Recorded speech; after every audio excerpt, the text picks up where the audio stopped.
வணக்கம். கர்ப்பிணி பெண்களுக்கான சைவ உணவுகள் குறித்த ஸ்போக்கன் டியூட்டோரியலுக்கு நல்வரவு. இந்த டியூட்டோரியலில் நாம் கற்க போவது ஊட்டச்சத்து நிறைந்த உணவின் முக்கியத்துவம், ஒரு சில சத்தான சைவ உணவுகள். முதலில் ஊட்டச்சத்து நிறைந்த உணவின் முக்கியத்துவத்தை புரிந்து கொள்வோம். கர்ப்ப காலத்தில் ஊட்டச்சத்து தேவைகள் அதிகரிக்கின்றன. இது முக்கியமாக உயிரணுக்களின் வளர்ச்சிக்காகும்.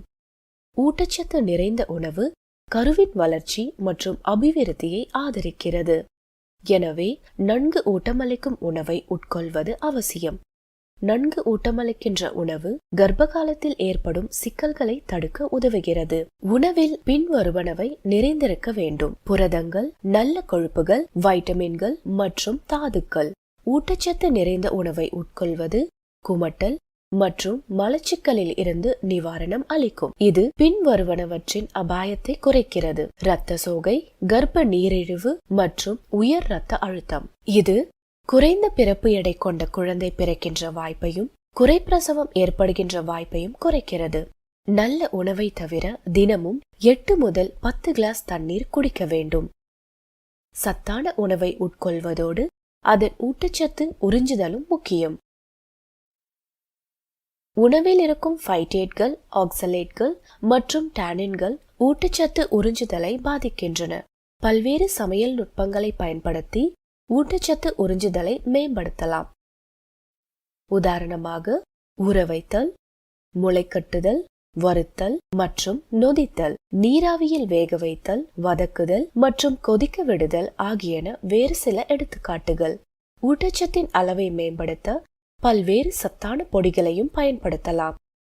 முருங்கை இலைகளின் தூள், கருவேப்பிலை பொடி அல்லது கொட்டைகள் மற்றும் விதைகளின் பொடியை பயன்படுத்தலாம். இந்த பொடிகளை தயாரிப்பதற்கான முறை மற்றொரு டியூட்டோரியலில் விளக்கப்பட்டுள்ளது. மேலும் விவரங்களுக்கு எங்கள் வலைத்தளத்தை பார்வையிடவும். கர்ப்பத்தின் 9 மாதங்கள் முழுவதும் ஆரோக்கியமான எடை அதிகரிப்பு அவசியம். பின்வருவனவற்றை தவிர்க்கவும்: சர்க்கரை, வெல்லம் மற்றும் பதப்படுத்தப்பட்ட உணவுகள், காஃபி, மது மற்றும் புகையிலை ஆகியவற்றை தவிர்க்கவும். மருத்துவரின் ஒப்புதல் இல்லாமல் மருந்தை உட்கொள்ள வேண்டாம். இதை பற்றி மேலும் விவரங்கள் மற்றொரு டியூட்டோரியலில் விளக்கப்பட்டுள்ளது. இப்போது காராமணி இட்லி என்ற முதல் உணவுடன் தொடங்குவோம். இந்த உணவை தயாரிக்க பின்வரும் ஒவ்வொன்றிலும் 2 மேசைக்கரண்டி தேவைப்படும்: முழு கம்பு, முழு திணை, மேலும் பின்வரும் ஒவ்வொன்றிலும் 1 மேசைக்கரண்டி தேவைப்படும்: முளைக்கட்டிய காராமணி, முளைக்கட்டிய முழு கொண்டைக்கடலை, வெந்தயம், வறுத்த சூரியகாந்தி விதைகள். மேலும் பின்வரும் ஒவ்வொன்றிலும் 1/4 மேசைக்கரண்டி தேவைப்படும்: முருங்கை இலை தூள், கருவேப்பிலை பொடி, கொட்டைகள் மற்றும் விதைகளின் தூள் மற்றும் உப்பு. முதலில் காராமணி மற்றும் முழு கொண்டைக்கடலை முளைக்க வைப்பதிலிருந்து தொடங்குவோம். முளைக்க வைப்பதற்கான விளக்கத்தை கூறுகிறேன். காராமணி மற்றும் கொண்டைக்கடலையை தனித்தனியாக ஒரு இரவு முழுவதும் ஊற வைக்கவும். காலையில் அதை வடிகட்டி அவற்றை ஒரு மஸ்லின் துணியில் தனித்தனியாக கட்டவும். முளை விடுவதற்கு அவற்றை 2 நாட்களுக்கு ஒரு கதகதப்பான இடத்தில் வைக்கவும். வெவ்வேறு பீன்ஸ் முளைக்க வெவ்வேறு நேரம் எடுத்துக்கொள்ளும். முளைகள் தயாரானதும் திணை மற்றும் வெந்தயத்தை ஒன்றாக ஊற வைக்கவும். அவற்றை 6 முதல் 8 மணி நேரம் அல்லது ஓர் இரவு முழுவதும் ஊற வைக்கவும். திணை, சூரியகாந்தி விதைகள் மற்றும் முளைப்பயிர்களை வடிகட்டி அவற்றை மாவாக அரைக்கவும். அரைப்பதற்கு மிக்சி அல்லது ஒரு அம்மிக்கல்லை நீங்கள் பயன்படுத்தலாம். அரைத்த பிறகு மாவு நொதிப்பதற்கு அதை 6 முதல் 8 மணி நேரம் அல்லது ஒரு இரவு முழுவதும் மூடி வைக்கவும். சமைப்பதற்கு முன் உப்பு மற்றும் மற்ற அனைத்து பொடிகளையும் மாவில் சேர்த்து நன்கு கலக்கவும். இட்லி தட்டில் எண்ணெயை தடவி அதில் மாவை ஊற்றவும். அதை குக்கர் அல்லது இட்லி பாத்திரத்தில் வைத்து 10 to 12 நிமிடங்கள் வரை வேக வைக்கவும். அல்லது நீங்கள் குக்கரில் 1/4 பங்கிற்கு தண்ணீரை ஊற்றி நீராவி மூலம் விசில் இல்லாமல் வேக வைக்கலாம். 7 முதல் 8 நிமிடங்களுக்கு பிறகு இட்லிகளை எடுத்து சூடாக பரிமாறவும். இந்த உணவில் பின்வருவனவை நிறைந்துள்ளன: புரதம், கால்சியம் மற்றும் இரும்பு சத்து. பின்வருபவையும் நிறைந்துள்ளன: ஃபாலேட், மெக்னீசியம் மற்றும் பொட்டாசியம். அடுத்த செய்முறை சிறுதானிய உப்மா. இதை செய்ய ஒவ்வொன்றிலும் 1 மேசைக்கரண்டி தேவைப்படும். குதிரைவாலி, முளைத்த கம்பு, முளைத்த சோயாபீன், ஒரு நறுக்கிய வெங்காயம், ஒரு நறுக்கிய கேரட், ஒரு நறுக்கிய பீட்ரூட். மேலும் பின்வரும் ஒவ்வொன்றிலும் ஒரு மேசைக்கரண்டி தேவைப்படும். புதிதாக துருவிய தேங்காய் மற்றும் கசகசா. மேலும் அரை கப் தயிர். பின்வரும் ஒவ்வொன்றிலும் 1/4 டீஸ்பூன் மஞ்சள் தூள், தனியா மற்றும் சீரகத்தூள், சீரகம், முருங்கை இலை தூள், கருவேப்பிலை பொடி, தேவைக்கேற்ப உப்பு மற்றும் ஒரு தேக்கரண்டி எண்ணெய் அல்லது நெய். கம்பு மற்றும் சோயாபீனை முளைப்பதற்காக தனித்தனியாக ஊற வைத்தேன் என்பதை நினைவில் கொள்க. ஒன்று முளைப்பதற்கு அதிக நேரம் எடுத்துக்கொள்ளலாம் அல்லது இரண்டுமே ஒரே நேரத்தில் முளைக்கட்டக்கூடும். எனக்கு சோயாபீன் முளைக்க அதிக நேரம் எடுத்தது. குதிரைவாலியை 6 முதல் 8 மணி நேரம் ஊற வைக்கவும். தண்ணீரை வடிகட்டி அதை ஒரு ஓரமாக வைக்கவும். பிரஷர் குக்கரில் எண்ணெயை சூடாக்கி சீரகத்தை சேர்க்கவும். இப்போது அனைத்து கறிகாய்கள், முளைத்த சிறுதானியம், முளைத்த சோயாபீன் மற்றும் தயிரை சேர்க்கவும்.